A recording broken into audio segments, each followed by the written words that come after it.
শুভ সকাল সকল দর্শকবৃন্দকে হ্যালো মালদা থেকে জানাই আমি বিলাল হোসেন। সংবাদে যাওয়ার আগে আপনাদের কাছে বিশেষ একটি ছোট্ট অনুরোধ যে আপনারা আমাদের এই হ্যালো মালদা চ্যানেলটি সাবস্ক্রাইব করবেন এবং পাশে থাকা বেল ঘন্টাটি অন করবেন এবং লাইক শেয়ার কমেন্ট করতে ভুলবেন না। আসছি সংবাদে। চুরি করে টাকা আনছিল, পড়ে গিয়েছে ফুটো ভাঁড়, মোদিকে ফলাফল আক্রমণ মমতার। আগামী শুক্রবার থেকে শুরু হচ্ছে দিল্লি দখলের লড়াই। 19 এপ্রিল কোচবিহার, আলিপুরদুয়ার এবং জলপাইগুড়িতে নির্বাচন। এদিকে ভোট যত এগোচ্ছে আসছে ততই চড়ছে আক্রমণের পারদ। শনিবার জলপাইগুড়ির ডাবগ্রাম ফুলবাড়ি সভা থেকে যেমন প্রধানমন্ত্রী নরেন্দ্র মোদী সহ বিজেপিকে একহাত নেন রাজ্যের মুখ্যমন্ত্রী মমতা বন্দ্যোপাধ্যায়।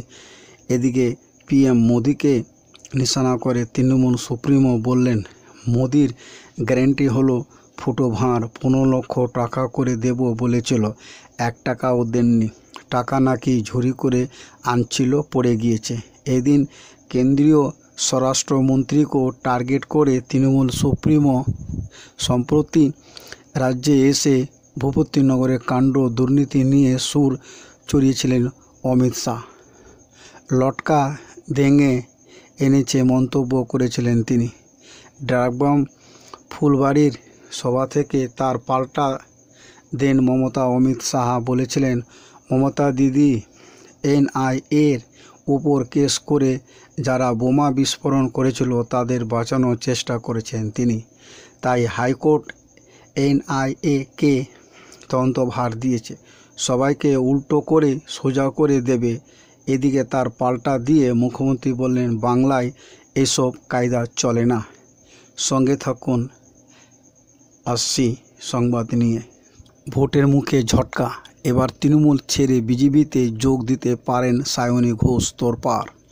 সিউড়ে লোকসভা নির্বাচন 19 এপ্রিল রাজ্যে প্রথম দফা ভোট গ্রহণ। এবার একাধিক নতুন মুখকে টিকিট দিচ্ছে তৃণমূল কংগ্রেস। দেবাংশু ভট্টাচার্য থেকে শুরু করে সায়নী ঘোষ, একাধিক তরুণ নেতার উপর আস্থা রেখেছে রাজ্যের শাসক দল।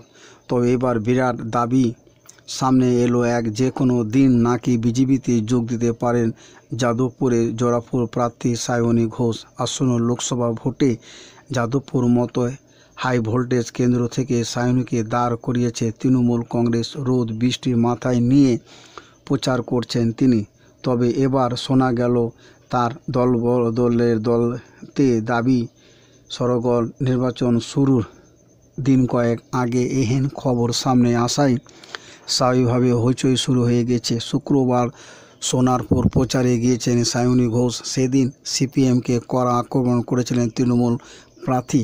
এবার তার পাল্টা দিলেন বাম প্রার্থী সৃজন ভট্টাচার্য। শনিবার সকালে রাজপুর সোনারপুর পুরসভার 32 নম্বর ওয়ার্ডে প্রচারে গিয়েছিলেন তিনি। সেখান থেকে যাদবপুরের জোড়াফুল প্রার্থীকে আক্রমণ করেন তিনি। দাবি করেন যে কোনোদিন বিজেপিতে যোগ দিতে পারেন সায়নী ঘোষ। সঙ্গে থাকুন, আসছি হ্যালো মালদা বাংলা নিউজ চ্যানেলের সাথে। ওখানে আমি শেষ কথা, কে এমপি এমএলএ হবে তাও আমি ঠিক করি। ইডি জেরায় বিস্ফোরক শাহজাহান। বছরের পর বছর তার অত্যাচার দুর্বিষহ হয়ে উঠেছিল সন্দেশখালী জনজীবনে। বর্তমানে ইডি হেফাজতে রয়েছেন সন্দেশখালী কাণ্ডের মূল হতা শেখ শাহজাহান। সেখানে বারে বারে ভুল বদল, কখনো চাইছেন ক্ষমা, কখনো চোখের জল। এর মধ্যে ইডি সূত্রে খবর, জেরায় শাহজাহান জানিয়েছে সন্দেশখালীতে তিনি শেষ কথা। স্থানীয় বিধায়ক থেকে শুরু করে সাংসদ, কে কোন পদে দাঁড়াবেন, কে নির্বাচিত হবেন, সব তারই হাতে। ইডির দাবি, জেরায় শাহজাহান সাফ জানিয়েছেন সন্দেশখালীতে নাকি তিনি সব ঠিক করে দেন। সূত্রে খবর, আদালতে ইডি তাদের বক্তব্য লিখিত আকারে জমা দিয়েছে। শাহজাহানের এই দাবি উল্লেখযোগ্য সেখানে রয়েছে। এরই মধ্যে শনিবার আবার জানা গেছে কুন্তলদের কায়দাতে হেফাজতে থাকাকালীন ইডির বিরুদ্ধে চিঠি লিখেছিলেন তিনি। কেন্দ্রীয় এজেন্সির বিরুদ্ধে মারাত্মক সব অভিযোগ। এহেন চিঠি লিখেছেন সন্দেশখালীর বাদশা। অন্যদিকে শাহজাহানের দাবি, ইডি হেফাজতে তাকে দিয়েছে, জোর করে বয়ান লিখে নেওয়া হয়েছে। শনিবারে এই নিয়ে বাংশাল আদালতে দ্বারস্থ হয়েছে শাহজাহান।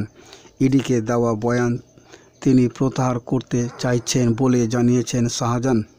হ্যালো মালদা থেকে বাংলা সংবাদ দেখার জন্য আপনাদের সকলকে অসংখ্য ধন্যবাদ এবং আপনারা সুস্থ থাকুন, ভালো থাকুন, আনন্দে থাকুন এই আশায় সংবাদ আপাতত এখানে শেষ করা হলো।